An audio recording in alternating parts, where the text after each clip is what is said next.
Olá a todos, sejam muito bem-vindos ao Comboios e Companhia. Ups, este é o primeiro lapso deste novo espaço. É o hábito.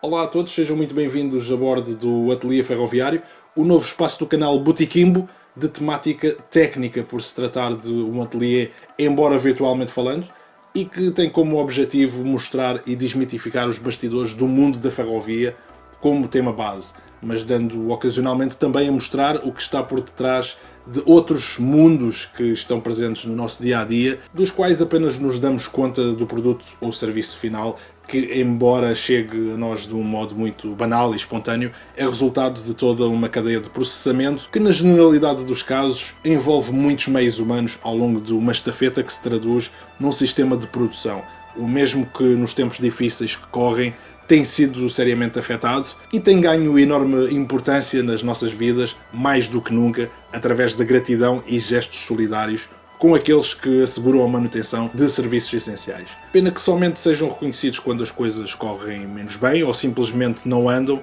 e é nessas alturas que homens e mulheres, nesses bastidores que fazem o possível para restabelecer a dinâmica do sistema, são reconhecidos por todos.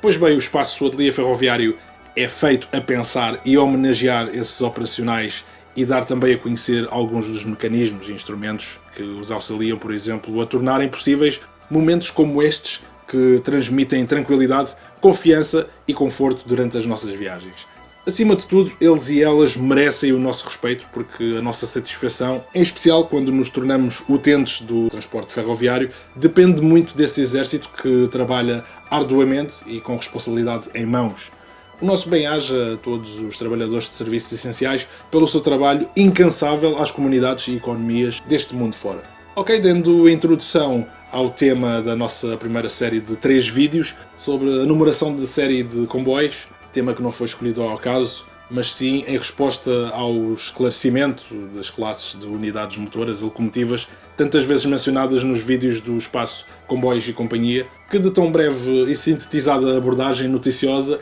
não permite grandes apresentações. Nestes 3 vídeos temos espaço exclusivo para conhecer os bastidores das numerações de série e classes, que representam um importante instrumento de trabalho na identificação e cruzamento de dados dos comboios para a monitorização em tempo real e diagnóstico dos mesmos, com vista, por exemplo, a programar intervenções de manutenção periódicas em função da quilometragem atingida ao fim de vários ciclos, isto é, viagens efetuadas no espaço e tempos específicos.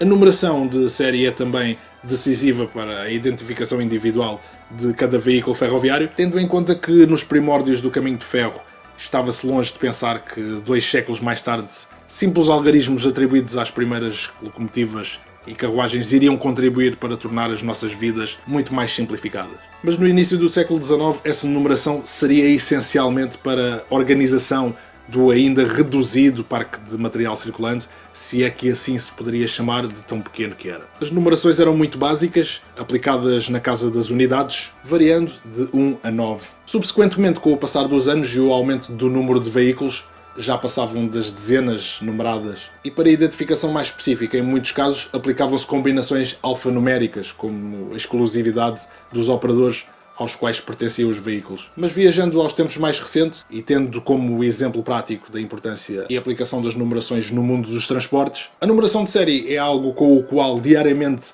nos grandes centros urbanos cruzamos-nos constantemente, mas passa despercebido quando se trata de frotas de veículos operados por companhias de serviços de transporte público, tais como autocarros, ferries, sistemas de metro e os comboios, tema principal de partida, de familiarização deste complexo sistema identificativo de frotas. Antes de mais, quero explicar como começou o meu interesse em explorar esta peculiar forma de chamar pelos reais nomes os comboios, que eu desde ter idade adorava, mas jamais pensava alguma vez a disciplina de matemática se tornasse determinante para despertar o meu interesse pelas numerações de série. Eu detestava essa disciplina. Estávamos no pomposo ano de 1998, em Portugal, decorria a inesquecível e memorável Expo 98, a exposição mundial que teve lugar em Lisboa, inaugurada em meados do mês de maio desse mesmo ano, e cuja temática era os oceanos, património para o futuro, mostrados em toda a sua grandeza e fragilidade. A convite da instituição de ensino onde orgulhosamente estudei, a Casa Pia de Lisboa,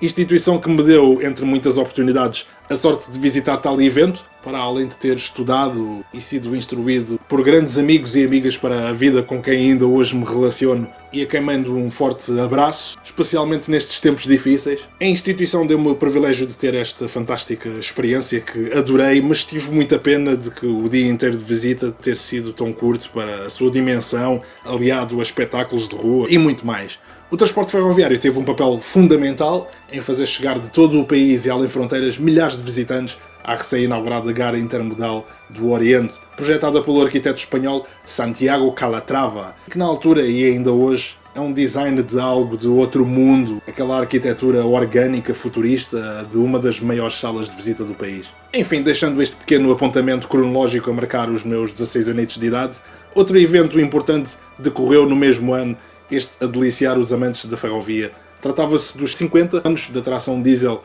na ferrovia portuguesa, que teve lugar na cidade capital portuguesa dos comboios, do entroncamento. Com muita pena, mas acima de tudo falta de conhecimento do ocorrido, não tive a oportunidade de assistir à exposição, que teve o ponto alto na placa giratória do que é atualmente parte das instalações do Museu Nacional Ferroviário. Consistiu num alinhamento de todas, ou pelo menos a quase totalidade dos exemplares de cada série de tração diesel histórica nesse espaço, tais como, por exemplo, locomotivas e automotoras que datavam do pré-década de 1970, isto é, época que antecedeu à mudança da imagem corporativa da CP, Caminhos de Ferro Portugueses, passou a ser identificada pelo atual logótipo, e o característico esquema laranja com as riscas brancas diagonais que foi introduzido oficialmente às locomotivas diesel e elétricas produzidas até à década de 1980. No entanto, a frota mais antiga ostentava esquemas clássicos e variados que datavam da primeira geração da tração moderna, que um pouco por toda a Europa surgiu em meados da década de 1940 como alternativa ao vapor. Pois durante e no pós-Segunda Grande Guerra, o custo das reservas de carvão, combustível primário para a indústria ferroviária e energética, atingia custos de aquisição altíssimos e a alternativa passava pelo uso de combustíveis petrolíferos, mais baratos e limpos. Alguns desses esquemas decorativos foram aplicados aos exemplares expostos no evento, tendo sido selecionados nos casos em que ainda foi possível fazê-lo, pois algumas das séries já estavam extintas. Foi, no entanto, impressa uma brochura alusiva ao evento, com um pouco da história de material diesel português, por entre características técnicas explicadas, mas algo desde o momento em que li um desses panfletos me despertou enorme interesse: as numerações de série. Para mim, a partir desse dia, as Dri a gasóleo passavam a chamar-se locomotivas série 1900, as máquinas do Alfa, locomotivas elétricas série 2600 e por aí fora. Não só fiquei a saber mais acerca de muitas séries de locomotivas que nem conhecia, por não as ver circular em Lisboa, mas o interesse estendia-se ao material circulante de alimentação e tração elétrica e mais tarde também ao complexo sistema numérico do material circulante rebocado, isto é, as carruagens de passageiros e os vagões de mercadorias. Nunca a matemática tinha sido tão interessante, é verdade, ainda que fora da sala de teoria, no meio de uma estação de comboio, de caderno e caneta em punho para fazer inúmeros apontamentos de numerações que para mim desde então passavam de meros registros a aspectos de grande significado. Com o avanço do tempo e o interesse cada vez maior, foi a vez de me desafiar com a quadra quem faz 4 faz 12, ou pelo menos 7 dos algarismos que compõem a codificação UIC, União Internacional do Caminho de Ferro. Uma convenção que abrange dezenas de redes ferroviárias pelos 4 cantos do mundo e auxilia a identificar as características relevantes de cada veículo ferroviário registado neste sistema padrão de cruzamento de dados que facilmente se distingue nas laterais do material circulante operado na rede ferroviária portuguesa. Só um pequeno à parte, para que não confundam com o Metropolitano de Lisboa, que é um sistema segregado que opera uma frota não homologada para circular na rede ferroviária nacional, mas apenas numa rede limitada e específica. A numeração UIC, em muitos casos estampada numa placa azul escura, representando 12 algarismos amarelos, ou ultimamente como tem sido mais aplicada em letras brancas reflectivas sobre um fundo preto, é a configuração expressa a nível internacional e que, no caso específico de locomotivas e unidades motoras registadas em Portugal, se divide em 3 blocos que passo a apresentar. O bloco internacional, onde se destacam os 2 primeiros algarismos, que são o tipo de tração e natureza do veículo, no caso de este fornecer tração, como são as locomotivas ou os veículos motores de unidades motoras que tenham no mínimo um veículo motriz, ou no caso de se tratar de um veículo não motor, como são as carruagens ou vagões, apenas as suas características. Isto é, existem veículos não motores, como são o caso das carruagens intercidades, por exemplo, mas existem também veículos não motorizados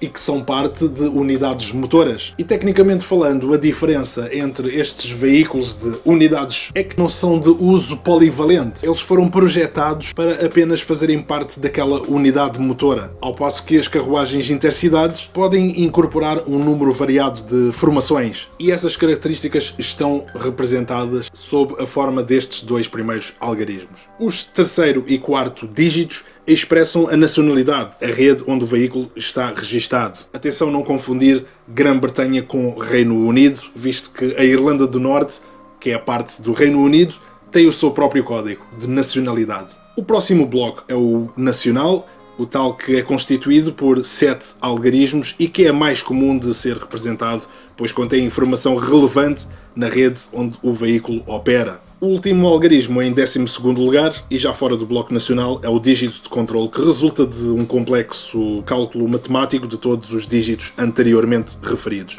No entanto, o segmento numérico relevante tema deste vídeo de familiarização aos números de série é o bloco nacional. No caso específico português, os 4 últimos dígitos são o ponto onde me vou concentrar. Como exemplo prático, vamos às unidades duplas diesel da série 04, subsérie 5, ou popularmente conhecidas como UDD, unidades duplas diesel 450. Fabricadas na década de 1960 em território nacional, eram até ao início da década de 2000 afetas aos serviços regionais da linha do Minho, norte do país. Foram alvo de 2 intervenções de reabilitação, mas a mais profunda foi a última no final da década de 1990, que contemplou uma remotorização mais moderna e potente, capaz de gerar potência auxiliar ao então instalado sistema de climatização à original série 04 ou 400 de 1965, que passava a ser classificada como a subsérie 50, numerada